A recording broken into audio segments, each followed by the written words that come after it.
7월 20일 오늘 만나 성경 말씀은 예레미야 34장 13절에서 17절 말씀입니다. 나 주 이스라엘의 하나님이 말한다. 내가 너희 조상을 이집트 땅 곧 그들이 종살이하던 집에서 데리고 나올 때에 그들과 언약을 세우며 이렇게 명하였다. 동족인 히브리 사람이 너에게 팔려온 지 7년째가 되거든 그를 풀어주어라.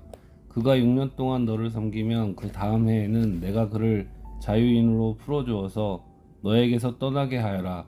그러나 너희 조상은 나의 말을 듣지도 않았으며 귀를 기울이지도 않았다.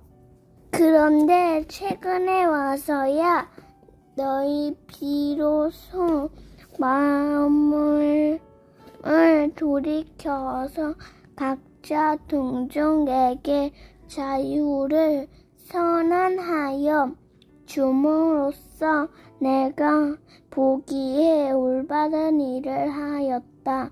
그것도 나를 섬기는 성전으로 들어와서 내 앞에서 언약까지 맺으며 한 것이었다.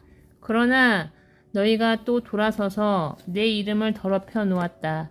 너희가 각자의 남종과 여종들을 풀어주어 그들이 마음대로 자유인이 되게 하였으나 너희는 다시 그들을 데려다가 너희의 남종과 여종으로 부리고 있다. 그러므로 나 주가 말한다. 너희는 모두 너희의 친척, 너희의 동포에게 자유를 선언하라는 나의 명령을 듣지 않았다. 그러므로 보아라, 나도 너희에게 자유를 선언하여 너희가 전쟁과 연병과 기근으로 죽게 할 것이니 세상의 모든 민족이 이것을 보고 무서워 떨 것이다. 나 주가 하는 말이다. 아멘. 오늘 만나로 만나주시는 하나님을 기대합니다.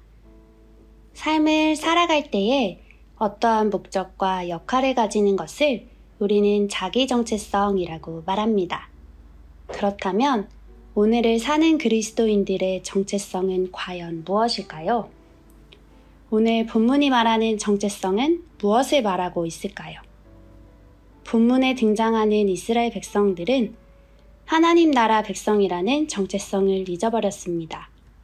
먼저 오늘의 본문의 배경을 살펴보겠습니다. 오늘의 본문은 바벨론의 유다 침략으로 예루살렘이 포위당한 상황입니다. 이러한 상황 속에서 시드기야는 고관들 그리고 모든 백성과 계약을 맺고 그 계약을 지키기 위하여 히브리 노예들에게 자유를 선포합니다. 그러나 문제는 시드기야의 행동에 있었습니다. 시드기야는 예루살렘 백성과 계약을 맺고 약속하신 하나님 말씀에 따라 노예를 해방시키기로 합니다. 그러나 얼마 지나지 않아 그는 다시 그들을 노예로 삼습니다. 잠깐 하나님 말씀에 순종하는 것처럼 보이지만 어려움을 극복하자마자 시드기야는 풀어준 사람들을 다시 노예로 삼게 된 것입니다. 이 일은 결국 하나님의 분노를 유발하게 되었습니다. 그들이 하나님 나라의 백성으로서 정체성을 잊어버렸기 때문입니다. 결국 그들은 진정한 자유를 누리지 못했습니다. 사실 시드기야가 백성과 함께 맺었던 계약은 단순한 계약이 아니었습니다. 출애굽 사건 당시 이스라엘을 애굽 땅에서 이끄시며 그들과 언약을 맺으신 하나님과 같은 단어를 사용하고 있기 때문입니다. 즉, 시드기야가 자신의 하나님의 백성으로서의 분명한 정체성을 가졌다면, 하나님과의 언약이 얼마나 중요한지를 알았다면 그들은 7년을 섬긴 노예들, 즉 히브리 동족들을 자유롭게 해야만 합니다.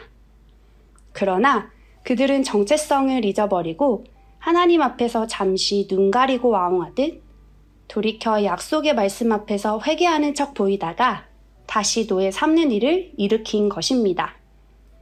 그들은 자신들의 선조들이 걸어온 길에서 돌이켜 회개하지 않고 오히려 하나님을 기만한 행위를 보임으로 인해 결국 칼, 전염병, 기근, 즉 여호와의 심판이 반드시 이 말이라는 말씀을 듣게 됩니다. 오늘 본문을 통해 우리는 하나님의 어떤 마음을 알 수 있을까요? 하나님은 자녀된 우리에게 날마다 깊은 관심을 가지고 계신다는 사실을 기억해야 합니다. 즉, 심판하기 위해 지켜보시는 것이 아닌 바른 길로 돌아와 하나님과 바른 관계로 동행하기를 원하시며 하나님 안에서 진정한 자유를 누리기를 원하십니다. 그런데 우리는 어떤가요? 우리 또한 시드기야처럼 약속의 말씀 앞에서 회개하는 척, 자유하는 것처럼 보이다가 결국은 다른 것들로부터 묶여 진정한 자유를 누리지 못하며 삶을 살아가고 있지는 않나요? 사실 우리 모두 하나님과의 맺은 언약을 깨트린 자들이었습니다. 그럼에도 여전히 자녀를 사랑하시는 하나님께서는 예수 그리스도를 이 땅에 보내주셨습니다. 놀라운 십자가의 언약을 통해 하나님과의 관계를 회복시켜 주셨습니다. 우리가 누구인지를 분명하게 보여주신 사건입니다. 이 놀라운 언약을 우리는 절대 잊어서는 안 됩니다. 이처럼 진정한 자유는 하나님 자녀로서 살아갈 때 누릴 수 있습니다. 모든 묶인 것들로부터 풀어주신 놀라운 십자가의 사랑을 잊어서는 안 됩니다. 하나님과의 언약의 말씀을 늘 기억함으로써 하나님의 자녀로서의 분명한 정체성을 가지고 우리는 하나님 안에서 자유하며 살아가야 합니다. 이 사실을 기억하며 살아가는 삶 되길 소망합니다. 기도하겠습니다. 사랑의 하나님, 이 세상의 수많은 것들 속에서 하나님보다 귀한 것이 없음을 고백합니다.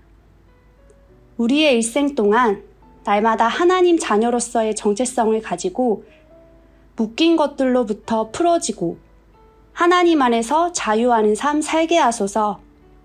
예수 그리스도의 이름으로 기도합니다. 아멘. 이제 2가지 기도 제목으로 기도하겠습니다. 첫째, 오늘의 말씀에 따라 기도하겠습니다.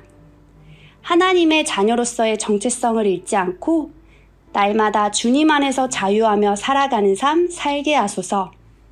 둘째, 주일 예배를 위해 기도하겠습니다.